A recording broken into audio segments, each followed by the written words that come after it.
पर्बतजरानि सिलाइ दैसानि सायाव दालां आरो लामानि अन्थाइ खाम्फा गायसनदों।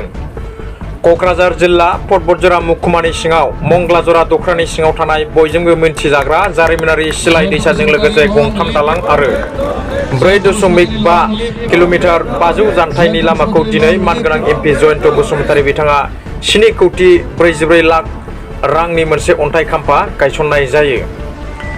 बिटिआर सुक्ति जानायजों लोगोसे पर्बतजरा हालामा 1 नं कक्राझार लकसभा बियाबजों दाजाबनायनि थाखाय जों बिटिआरनि एमपि मोननो हादों मानगोनां जयन्त बसुमतारी बिथांखौ आरो खम समनि गेजेरावनो दालां आरो लामानि खामानिफोरखौ फारि फारि मिरु सरकारनिफ्राय लाबोना खामानि मावनायखौ नुनो मोननाय जादों। लोगोसे मंगलाजरा हालामनि माखासे लामानि गोनांथिनि थाखाय मंगलाजरा दख्रा एबसुआ मानगोनां एमपि जयन्त बसुमतारीनि गोसोखां बिलाइ गथायबावो। मख'नो गोनांदि गोबां बोसोरनिफ्रायनो मंगलाजरा स्कुलाव फरायनाय फरायसुला फरायसुलिफोरनि अनगायैबो हाथाय बाजार खालामनायाव गंथाम दालां आरो लामानि थासारिनि गाज्रि हालोदनि थाखाय ओनसोलनि सुबुंफोरा खस्थ'यै सोलिनो गोनां जायोमोन। लोगोसे मंगलाजरा हालामनि रायजो राजाफ्रा लोब लोब बाहागो लानानै गोजोननाय जासिदों दानि सोलिफु एमपि जयन्त बसुमतारी बिथांखौ। गिबियावनो जोंनि पर्बतजरा ओनसोलनि साफ्रोमबो नोगोरारिफोरनिसिम आंनि गोसो गोरबोनि खुलुमनाय सिबिनाय आरो अननायखौ हरग्रोदों। जे जोबोद गोजोनथाव खौरां जे आङो एमपि महरै सायख'जानायनि लोगो लोगोनो समायखिरानि सिगांनो मोनसे पर्बतजरायाव मोनसे लामा मंगलाजरानिफ्राय बंशीजराथ' मंगलाजरा बे लामा PMGSY आव लिरनानै हरनो मोनदोंमोन आरो बेबायदिनो बियो लोगो लोगोनो दानसे बा दाननैनि उनावनो सेंसन जाबोदों आरो दिनैहाय बेखौ अन्थाइ खाम्फा गायसनदों जे गासै 4.5 किल'मिटार गोलाव लामा जागोन बियो। बेयाव गंथाम दालां दङ। बिनि एमाउन्टआ 7.44 क्रर थारमाने 7,44 लाख जागोन बियो। दा बे लामाया जोबोद गोनांथार। दा आं मिथिनो मोनदों जे बे दालाङा मोनसे नैबे सिलाइ दैयाव दङ गोलाव मोनसे दंफां दालां। बेखौ लानानै बा लामाखौ लानानै थांनाय 20-30 बोसोरसो सिगांनिफ्रायनो बे ओनसोलनि रायजो राजाफ्रा सोरखारनाव दाबि खालामबाय थादोंमोन, नाथाय बे जानानै फैयाखैमोन। आरो गुबुन मोनसे उसुबिदाया जाहैबाय जे नैबे ओनसोला नोङो धुब्रि समस्तियाव गोग्लैयो लकसभायाव आरो MLA हिसाबैबो बियो उदयपुराव गोग्लैयो।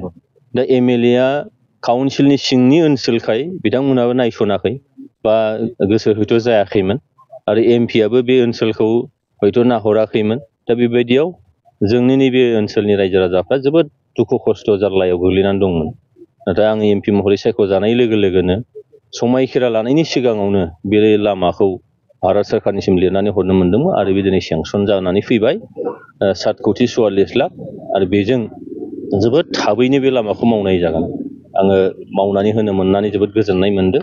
बेजों लोगोसेयैनो बिसमुरिनिफ्राय सरलपारा थांनाय लामा बेखौबो लिरनानै हरनो मोनदों, बेबो जानानै फैबाय। दिनै भारत सोरखाराव जोङो बिनांगौल', भारत सोरखाराव रांनि आंखाल गैया, जों जास्ट बिनोल' रोंनांगौ।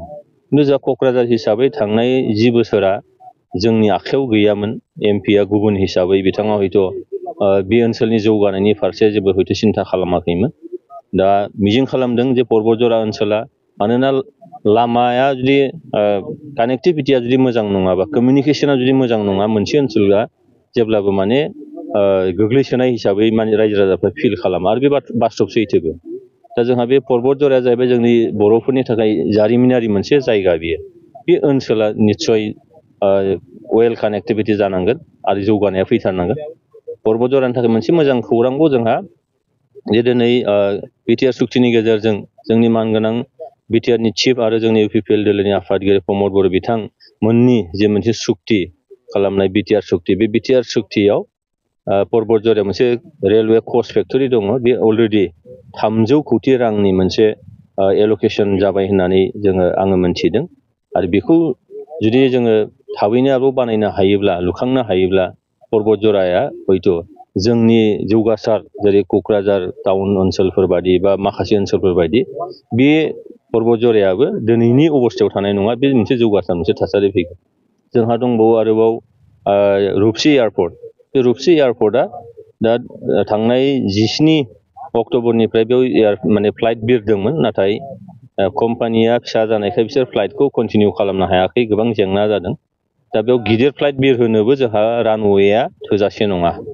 रानवेया खमसे खम 2.5 किल'मिटार जानांगौनो दा बेयाव जोंहा 1 किल'मिटारनि एसेल' बारा हयथ' दङ बेनिखायनो गिदिर फ्लाइटखौ बाव लाबोनो हाया गिदिर फ्लाइट माने मोजां कम्पानिनि फ्लाइटआ जों बिरहोनो हाया दा अलरेडि हाया लानाय जाबाय बेखौ निश्चय उड़ान आसनिनि गेजेरजों बेखौ मावफुंनाय जासिगोन आरो बिदिनो नैबे एयारपर्टआबो निश्चय मोजाङैनो सोलिफिनगोन बेजों लोगोसेयैनो आं नायदों माखासे बे ओनसोलनि लामाफोर जों गुबुन माखासे फान्डफ्राव लाबोबावनो हायो नामा बेखौ निश्चय नाजानाय जादों आंहा फोथायनाय दङ भारत सरकाराव जिखिनि रांनि आंखाल गैया जोङो जास्ट हरनोल' हानांगौ बिखौनोल' हानांगौ बेबायदि फैबाय थानाय समाव पर्बतझराया मोनसे जौगासार ओनसोल जागोन बेखौ आङो बुंनो हायो फैबाय थानाय समाव सरकारा रायजोनि जौगानायनि थाखाय मा खामानि लादों जौगानायनि होनोबा बेनोसै मानोना जोंनि रायजो राजाफ्रा बा जोंनि लाइमोनफ्रा खामानि मोननांगौबा जोंहा मोनसेया जाहैबाय